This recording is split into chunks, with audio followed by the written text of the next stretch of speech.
Headlines प्रायोजक राम बंधू चिवडा मसाला आणि चकली मसाला।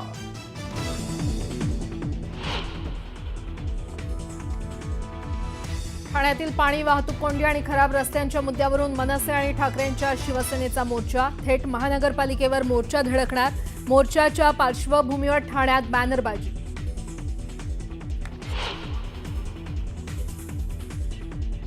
राज ठाकरेंचे सहकुटुंब मातोश्रीवर स्नेहभोजन। उद्धव ठाकरेंची 2.5 तास चर्चा। गेल्या 3 महिन्यांमध्ये ठाकरे बंधूंची 6वी भेट।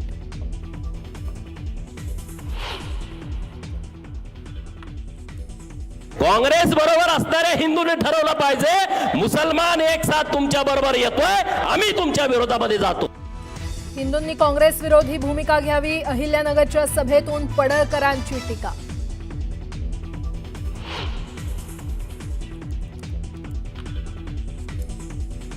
भाजपला भारत तालिबान बनवायचं आहे। महाराष्ट्रात नथुराम गोडसे सारखी मोडस ऑपरेंडी।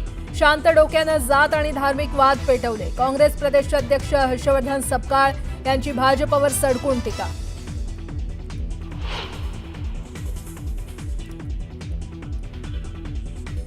बिहार विधानसभा निवडणुकीसाठी एनडीएचं जागा वाटप झालं निश्चित। भाजप आणि जेडीयू 101 जागा लढणार। पासवान यांच्या पक्षाला 29 तर मांझी आणि कुशवाह यांच्या पक्षाला प्रत्येकी 6 जागा।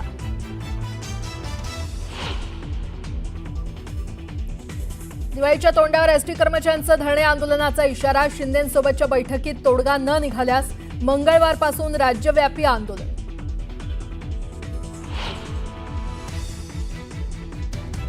आणि मुंबईत ऑक्टोबर हिटचा तडाखा सुरू। कमाल तापमान 35 अंशांवर गेल्यानं मुंबईकरांची लाहीलाही।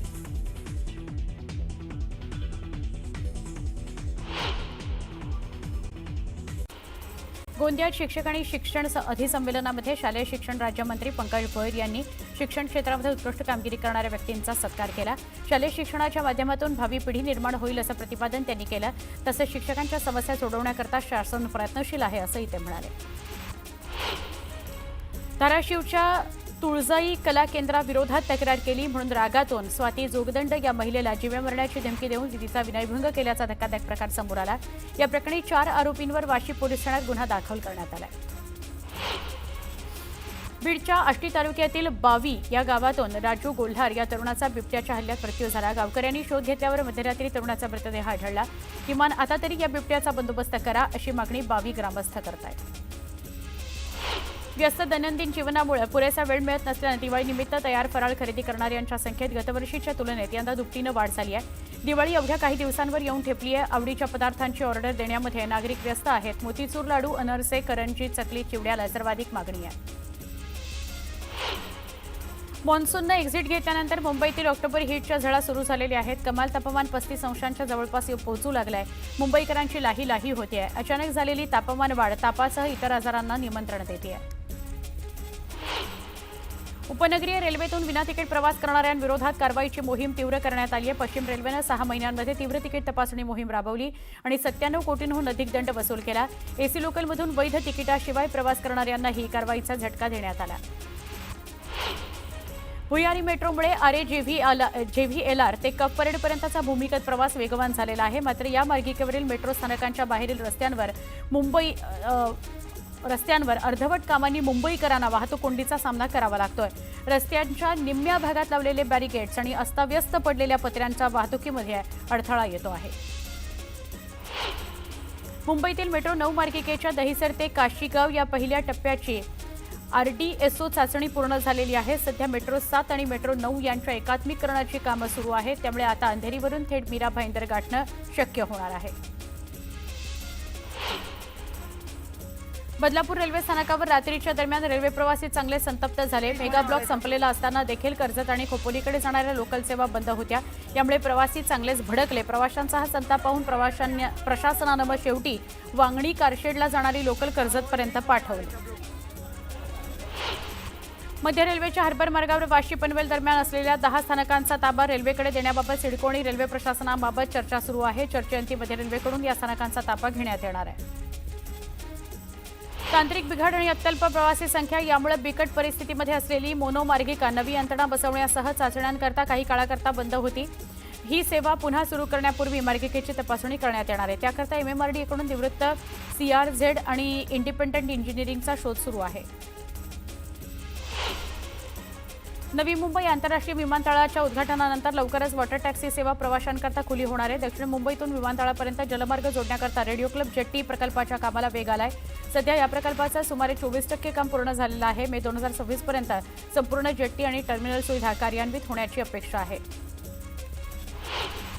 राज्य मार्ग परिवहन महामंडळानं दिवाळीच्या अगोदर आवडेल तिथं प्रवास योजनेच्या पासमध्ये कपात करून प्रवाशांना खुशखबर दिलेली आहे. ही कपात 7 ऑक्टोबरपर्यंतच्या मध्यरात्रीपासून लागू केली गेली आहे. यामध्ये 20 ते 25% कपात केल्याचं अधिकाऱ्यांनी सांगितलं. मुंबई विद्यापीठाच्या हिवाळी सत्रातील 14 ऑक्टोबर ते 6 नोव्हेंबर 2025 या कालावधीमध्ये होणाऱ्या परीक्षा पुढे ढकलण्यात आल्या. त्याचं परिपत्रक समाज माध्यमामध्ये प्रसिद्ध झालं. मात्र हे परिपत्रक संपूर्णतः बनावट असून मुंबई विद्यापीठानं असं कोणतंही परिपत्रक निर्गमित केलेलं नाही. त्यामुळे 14 ऑक्टोबर 2025 पासून सुरू होणाऱ्या परीक्षा या नियोजित वेळापत्रकानुसारच होतील. अफवांवर विश्वास न ठेवण्याचं आवाहन विद्यापीठ प्रशासनानं केलं आहे. शाळांमध्ये डिजिटल पारदर्शकता आणण्याकरता केंद्र सरकारनं एक मोठं पाऊल उचललंय. केंद्र सरकारनं सगळ्या राज्य आणि केंद्रशासित प्रदेशांमधील शाळांना एक पत्रक जारी केलंय. या पत्रात शिक्षण मंत्रालयानं NCERT, CBSE, KVS आणि NVS सारख्या सगळ्या शैक्षणिक संस्थांना फी भरण्याकरता डिजिटल पेमेंट पद्धती विशेषतः UPI स्वीकारण्याचं आवाहन केलं आहे. मॉन्सून माघारी फिरल्यानंतर नवी मुंबईत तापमानामध्ये चढउतार सुरू झालाय. दिवसा वाढलेला उष्मा आणि रात्री जाणवणारा गारवा यामुळे सर्दी, खोकला, अंगदुखी, ताप, डोकेदुखी अशा तक्रारीमध्ये मोठ्या प्रमाणात वाढ झाली आहे. अनेक नागरिकांना ही लक्षणं आठवड्याभरापेक्षा अधिक काळ जाणवत असून त्यामुळे त्रास वाढला आहे. भारतानं आर्थिक वर्ष 2025-26च्या एप्रिल ते सप्टेंबर दरम्यान आयफोन निर्मितीचा विक्रम केला आहे. ॲपलनं विक्रमी $10 अब्ज म्हणजेच तब्बल 88,000 कोटी रुपयांपेक्षा जास्त किमतीचे आयफोन निर्यात केलेत. हे गेल्या वर्षीपेक्षा 75% जास्त आहे. गृहराज्यमंत्री डॉ. पंकज भोयर यांच्या हस्ते अत्याधुनिक मोबाईल फॉरेन्सिक व्हॅनचं लोकार्पण करण्यात आलं. गृहिणींच्या तपासामध्ये वेग आणि अचूकतेकरता गोंदिया पोलिसांना मोबाईल फॉरेन्सिक व्हॅन प्राप्त झालेली आहे. नाशिकहून गणपतीपुळ्याला जाणाऱ्या पर्यटकांच्या कारला अचानक आग लागली. कारमधील 3 प्रवासी वेळीच बाहेर पडले म्हणून मोठा अनर्थ टळला. आगीत संपूर्ण कार जळून खाक झालेली आहे. सांगली जिल्ह्यातील मिरजेमध्ये पोलिसांनी नशा करून दहशत माजवणाऱ्या आणि महिला पोलिसाशी उद्धट बोलणाऱ्या गुंडांची धिंड काढली. मिरजेतील स्टेशन परिसरामध्ये धुडगूस घालणाऱ्या या नशेबाजांना पोलिसांनी अद्दल घडवली. जळगाव शहरातील दशरथनगर रस्त्यावर मोकळ्या जागेत उभ्या असलेल्या रुग्णवाहिकेला रात्री अचानक आग लागली. साठलेला कचरा आणि गवतामुळे लागलेल्या आगीचं रौद्ररूप बघायला मिळालं. अग्निशमन दलाला आगीवर नियंत्रण मिळवण्यात यश आलं. सुदैवानं यात कुठलीही जीवितहानी झालेली नाही. ठाणे महानगरपालिकेच्या गलथान कारभाराचा जाब विचारण्याकरता शिवसेना आणि मनसेचा संयुक्त मोर्चा निघणार आहे. या मोर्चाला ठाणेकरांनी मोठ्या संख्येनं उपस्थित राहावं असं आवाहन करण्यात येत आहे. बिहार विधानसभा निवडणुकीकरता NDAमध्ये अखेर जागा वाटपावर शिक्कामोर्तब झालं. भाजप आणि जनता दल प्रत्येकी 101 जागांवर उमेदवार उभे करतील. तर चिराग पासवान यांच्या लोक जनशक्ती पार्टीला 29 जागा देण्यात आलेल्या आहेत. आगामी स्थानिक स्वराज्य संस्था निवडणुकीच्या पार्श्वभूमीवर भाजपची आज अमरावती आणि नागपुरात विभागीय बैठक होते. मुख्यमंत्री देवेंद्र फडणवीस, प्रदेशाध्यक्ष रवींद्र चव्हाण, महसूल मंत्री चंद्रशेखर बावनकुळे, संघटन मंत्री शिवप्रकाश यांची ही बैठक असणार आहे. मुंबईत पत्नीच्या नावानं डान्स बार चालवून निवडणुकीमध्ये कोट्यवधी रुपये वाटायचे आणि निवडून यायचं, गुन्हेगारांना शस्त्र परवाने द्यायचे, हेच रामदास कदमांचं काम राहिलेलं आहे. रामदास कदम कोकणाला लागलेला कलंक आहेत असा हल्लाबोल केला भास्कर जाधवांनी. 15 ऑक्टोबर रोजी धाराशिवमध्ये जिल्हा नियोजन समितीच्या बैठकीचं आयोजन करण्यात आलं. महायुतीतील कुरघोडीच्या राजकारणामुळे जिल्हा नियोजन समितीच्या निधीला स्थगिती देण्यात आली. या स्थगितीवरून राज्यात मोठं राजकारण रंगलं. या निधीच्या स्थगितीवर काही निर्णय होणार का याकडेच सगळ्यांचं लक्ष आहे.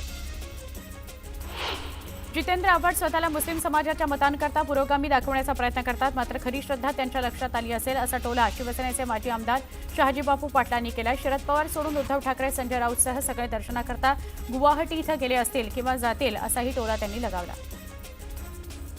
नागपूर जिल्हा परिषदेच्या 57 तर 114 पंचायत समिती सदस्यांकरता आरक्षण सोडत काढण्यात येणार आहे. महिला आरक्षणही चिठ्ठीच्या आधारेच निश्चित करण्यात आलेलं आहे. भोपाळमध्ये पोलिसांनी मारहाण केल्यानं 2 विद्यार्थ्यांचा मृत्यू झाला. या घटनेचा व्हिडिओ समोर आलाय. आरोपी पोलिसांविरुद्ध खुनाचा गुन्हा दाखल करण्यात आलाय. सहारनपूरमध्ये बनावट स्पायडरमॅन स्टंट करत असल्याचं बघायला मिळालं. मास्क घालून कलाबाजी करत असलेल्या अँटी रोमिओ टीमनं त्याला ताब्यात घेतलेलं आहे. मध्य प्रदेशातील सिहोर इथं भीषण अपघात झाला. दुचाकीला आग लागली. आगीत वृद्ध दुचाकीस्वार गंभीर जखमी झाला. गुजरातमधील मोरबीमध्ये एका पिसाळलेल्या कुत्र्यानं अनेक लोकांचा चावा घेतला. यामुळे नागरिकांमध्ये भीती आहे. नागरिकांनी प्रशासनाकडे कुत्र्याला लवकर पकडा अशी मागणी केली आहे. गुजरातच्या जुनागडमध्ये एका घरात बिबट्या शिरला. काही मिनिटांमध्ये बिबट्याने 3 बकऱ्यांची शिकार केली. या घटनेचा व्हिडिओ व्हायरल झालाय.